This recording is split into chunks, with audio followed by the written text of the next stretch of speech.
I'm Primal Piggy. Thank you for joining me for another BDSM United podcast in our Setnakt's Sex Magic series.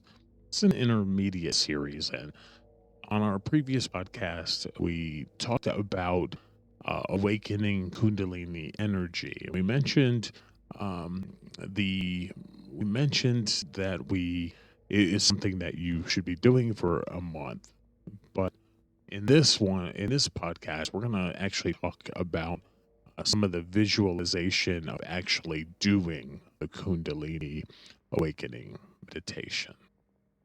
The spine is the center of the magician's body. It's a miniature of the center of the world and the axis around which your energy and consciousness can both focus and be transformed. Um, there are two different sensations in Kundalini yoga. There is a sensation of heat or fire and a sensation of cold or water. Um, in Kundalini yoga and Kundalini meditation, these two sides have to be somewhat balanced. Uh, Generally, it's often slightly easier to awaken the fire aspect of the stream, but it's important that the magician also strives to channel the energy through cold. Different breathing techniques, visualization of fire and sunshine or water and moonlight, and focusing on the right or the left side of the body can be of assistance to balance this Kundalini force. To awaken the Kundalini, the magician needs to find a balance between the two poles. The vital energy that arises towards the brain, causing a heightening of consciousness. The two poles grow into each other constantly and are not static, but they're dynamic and variable. That's a key to Kundalini, that Kundalini is a lot of action, a lot of breathing, a lot of movement.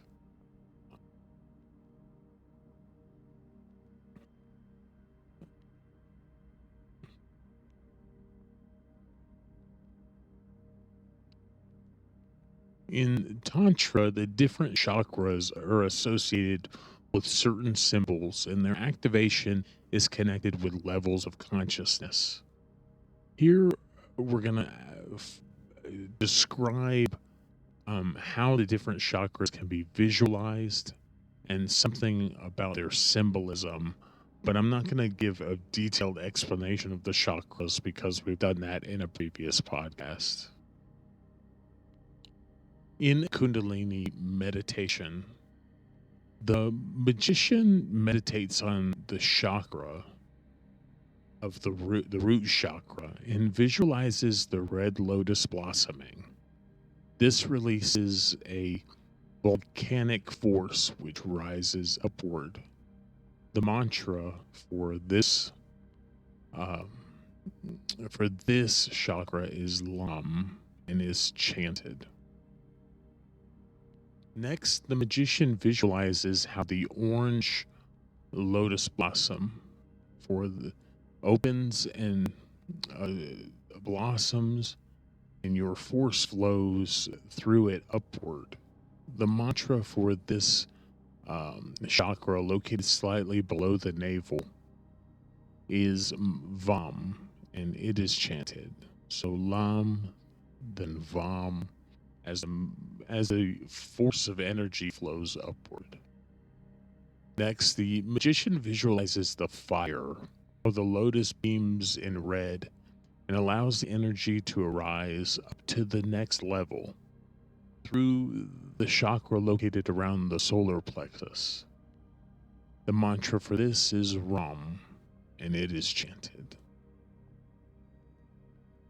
The magician further visualizes how the lotus opens and beams in green, and how the force is channeled even upward more into up through the heart chakra. The mantra Yam is chanted.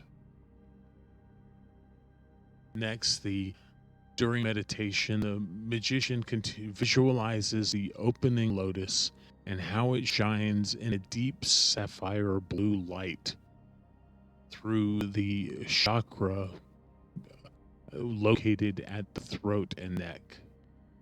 The mantra hum is chanted. The magician then visualizes a dark purple lotus opening and how the consciousness and all mental processes change.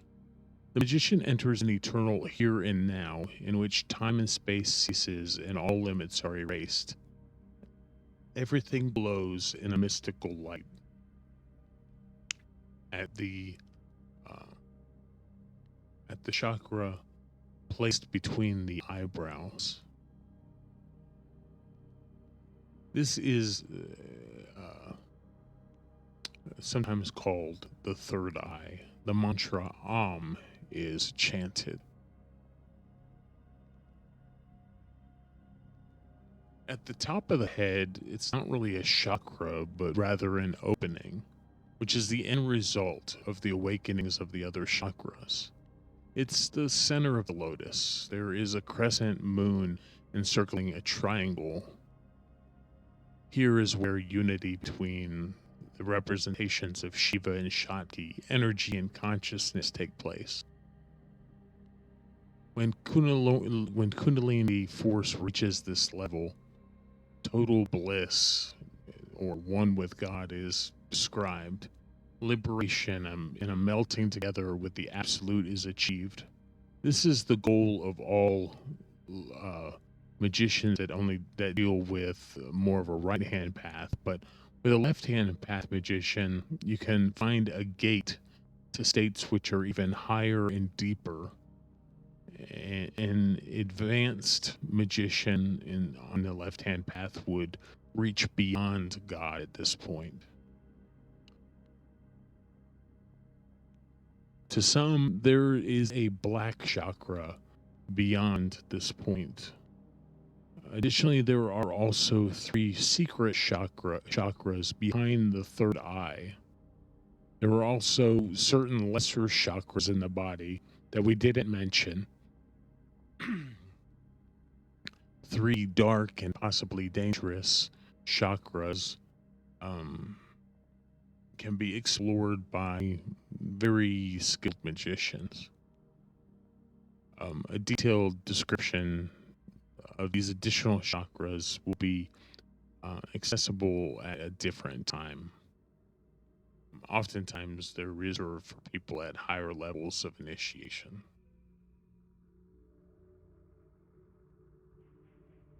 So, as we said in the last episode, this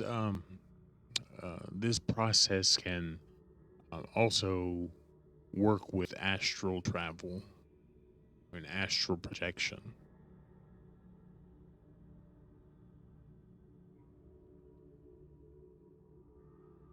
Let's talk for a moment about a deeper level, the worlds of dreaming.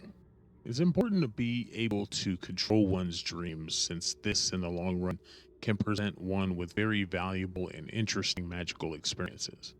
The world of dreams can become a never-ending source of new information and can also decrease barriers to prevent one from leaving the body and entering the astral world. One method is to find gates in dreams. They can appear in almost any form, and one will learn to find the gates that suit them best. One could, for example, use a mirror, a window, or water as a gate. Also, doors or natural openings have frequently been used, often opening into an unknown darkness. One enters into this darkness and will enter a classical astral tunnel, something which many people have experienced. These methods might, of course, appear spontaneously in dreams, but by learning to control your dreams, one can create an easier way to access them. When one has managed to work through your barriers and become a more frequent astral traveler, You'll find it easier to use the classical methods of visualization by visualizing the body from a normal awake state of mind. We'll talk a little bit more in depth about dreams in our next podcast. I'm Primal Piggy. Thank you for joining me for this BDSM United podcast in our Sex Magic series, a more initiatory look at sex magic and becoming more adept as a magician, which also leads to a certain self-mastery, which is important and essential in BDSM. You can find all of our resources at www.bdsmunited.com. It was a joy speaking with you today, bringing this series to you, and I'll talk with you again soon.